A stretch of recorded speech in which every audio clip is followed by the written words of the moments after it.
सर्दी, सर दर्द, पुराना जुकाम, नज़ला, खांसी, ये सब सर्दियों में क्या किसी भी मौसम में अगर हो जाए तो बहुत परेशान करते हैं और हमें दवाइयों पर डिपेंड करना पड़ता है।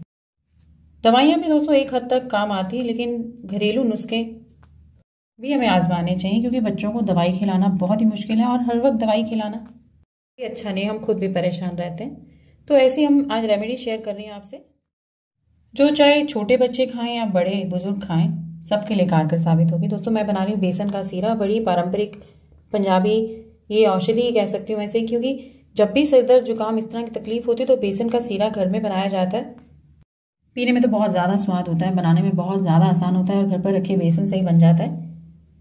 तो चलिए इसे बना लेते हैं। इसके लिए मैं ले रही हूँ 2 चम्मच, 2 खाने के चम्मच, जो जनरली आप खाना खाने में इस्तेमाल करते हैं, वो नाप कर 2 चम्मच से मैं बनाऊंगी।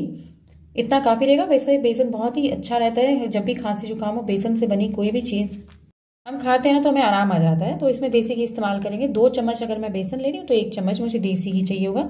इस तरह की रेसिपीज में देसी घी इस्तेमाल करें। यह है ड्राई जिंजर पाउडर, जिसे सौंठ कहते हैं, या अदरक, सूखे अदरक का पाउडर। दोस्तों इसे हम 2 से 3 चुटकी ऐड करेंगे। ये गर्माहट देता है और खाने में इसमें औषधीय गुण बहुत होते हैं। नहीं है तो कोई बात नहीं, आपको स्किप कर सकते हैं, खाली अजवाइन से काम चला लें। अजवाइन जरूर ऐड करें, गर्माहट देगी। इसमें भी बहुत मेडिसिनल प्रॉपर्टीज होती हैं। हम ये बेसन का सीरा खाएंगे, हजम भी बहुत जल्दी हो जाएगा।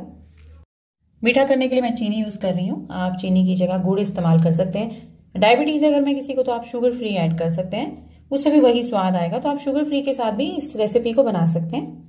1.5 कप के करीब हमें दूध भी चाहिए होगा। आप पानी से भी बना सकते हैं। दूध से इसलिए बनाने, अगर आप छोटे बच्चे के लिए बना रहे हैं तो आप दूध से बनाकर पिलाइए। आप किसी बड़े बुजुर्ग के लिए बना रहे हैं, एनर्जी आएगी, दूध से बनाकर पिलाइए तो ज़्यादा अच्छा रहेगा। थोड़े से बादाम कूट कर ऐड कर रही हूँ। बादाम भी बहुत ही अच्छे रहते हैं, एनर्जी भी देते हैं और वैसे भी फायदेमंद है। छोटे बेबी के लिए बना रहे हैं तो बादाम ना ऐड करें। वैसे तो हमने कूट कर ऐड किया, फिर भी गले में अगर फंसने का चांस है कि छोटे बच्चे के लिए बना रहे हैं तो ना ऐड करें। अब एक पैन लिया है, मैंने 1 चम्मच देसी घी डाला और आँच को बिल्कुल कम रखा हुआ है। अब मैं इसमें 2 चम्मच बेसन ऐड कर रही हूँ। अब दोस्तों आँच कम पे हमने बेसन को भूनना है। थोड़ा सा बेसन है, तेज आँच करेंगे फटाफट भुन जाएगा, लेकिन कच्चा पक्का सा बनेगा, खाने में स्वाद नहीं लगेगा। आप चाहते हैं खाने में अच्छा रहे तो 2 से 4 मिनट तक कम आँच पर इसे भून लें। तो इससे क्या हो, इवनली कुकिंग होगी और भुनाई बहुत अच्छे से होगी। तो मैं इसे अभी हल्के आंच पर भून रही हूँ। जैसे जैसे बेसन भुनता जाएगा तो इसका कलर जो है डार्क होता जाएगा। अब देखिए मैंने इसमें बादाम भी ऐड कर दिए साथ में, ताकि बादाम भी थोड़े थोड़े भुन जाएं। जब बेसन आधा पक जाए तो इसमें बादाम भी ऐड कर दीजिए। और ये ऑप्शनल है, नहीं ऐड करना चाहते तो आप स्किप भी कर सकते हैं। तो देखिए बेसन में झाग आनी स्टार्ट होगी, बहुत अच्छे से भुन रहा है। बेसन अच्छे से भुन जाए, देखिए कलर बहुत अच्छे से डार्क हो गया है बेसन का। अब मैं इसमें अजवाइन ऐड करूंगी। अजवाइन 2 पिंच ऐड करेंगे। ये जो मैं रेसिपी बना रही हूँ ये 1 कप के करीब बनकर रेडी होगा, या 1 सूप बॉल की तरह ये बनकर रेडी हो जाएगा।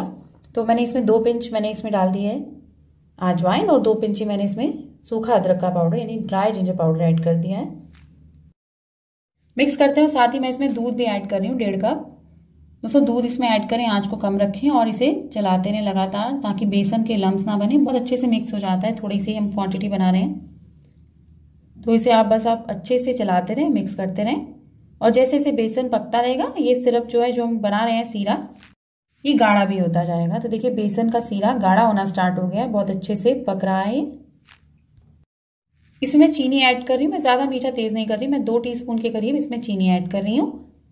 आप इस टाइम इसमें 1 गोली शुगर फ्री की या 2 पिंच शुगर फ्री ऐड कर दीजिए, या गुड़ का छोटा टुकड़ा तोड़कर ऐड कर सकते हैं चीनी की बजाय। तो देखिए बहुत अच्छे से पक गया है हमारा सीरा। अगर आपको लग रहा है गाढ़ा हो गया पकाते पकाते तो आप इसमें दूध या पानी डालकर इसे थोड़ा सा पतला कर सकते हैं। तो इसे बस 2 से 4 मिनट पकाइए और गर्मा गर्म सर्व कर दीजिए। जी हाँ, आप रात में सोने से पहले अगर ये सीरा लेते हैं या सुबह नाश्ते की जगह आप ये सीरा लेते हैं, आपको पुराना नज़ला है, जुकाम है, कंजेशन है या सर में दर्द रहती है, कोल्ड, कफ, रनी नोज जैसी प्रॉब्लम्स को ये मिनटों में सॉल्व कर देता है। अगर आपको बहुत ज़्यादा जुकाम है तो आप ये 3 से 4 दिन लगातार ले सकते हैं। पीने में बहुत डिलीशियस। आप छोटे बच्चे को एक बार पिलाएंगे ना, या अपने टीनेजर बेटे को पिलाएंगे, बेटी को पिलाएंगे, अपने लिए बनाएंगे तो आपका मन करेगा बार बार बनाने का, आपसे सब बार बार मांगेंगे। मुझे उम्मीद है दोस्तों आपको ये रेमेडी अच्छी लगी होगी। डॉक्टर की दवाई के साथ साथ इस तरह की रेमेडीज जरूर ट्राई किया कीजिए।